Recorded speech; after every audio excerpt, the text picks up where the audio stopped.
Kentucky Governor Andy Beshear declared a state of emergency early Saturday morning and asked President Joe Biden for federal assistance after a deadly storm swept through the bluegrass state overnight.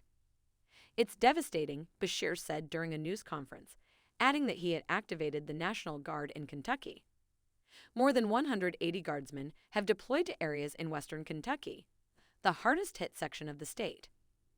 Beshear said early estimates have placed the death toll in Kentucky at 50, but said that it could likely rise significantly north of that. He advised residents who are safe to avoid areas and roads where crews are assisting with emergency operations. An outbreak of at least 30 tornadoes left a wide swath of destruction. One twister ripped through 4 states, carving out at least a 220-mile path, ranking it among the longest tornadoes in U.S. history if it remained on the ground. Beshear said the tornado that slammed through western Kentucky struck the city Mayfield before moving northeast through Benton, Princeton, Beaver Dam, and tapering off in towns in Breckinridge County. The governor said that more than 100 people were working at a candle manufacturing plant in Mayfield during the storm. The facility was leveled and is believed to be the site of mass casualties.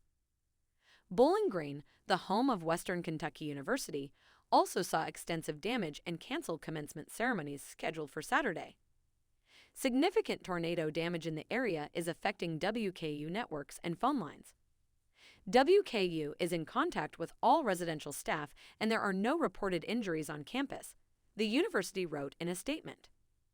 President Biden was briefed on the storms and said in a statement Saturday morning that he was in touch with state and local officials as the search for survivors and damage assessments continue. Senate Republican leader Mitch McConnell issued a statement following the devastating tornadoes in his home state. "I am praying for the lives lost and communities impacted by the tornado devastation throughout the Commonwealth. Thank you to the first responders and the National Guard for their brave efforts amid this tragedy," McConnell wrote on Saturday. "As I continue to get reports from my staff, local and state officials, we will work with the entire Kentucky federal delegation to support Governor Andy Beshear's request for federal assistance in order to aid these hard-hit communities with the funding and resources they need to rebuild," he added. Kentucky Senator Rand Paul issued a separate statement on Saturday saying that his team is working with local and state officials. "Our hearts are broken for all those suffering from last night's terrible storms. I and my team will do all we can to assist local and state officials as they lead the immediate response and will address it."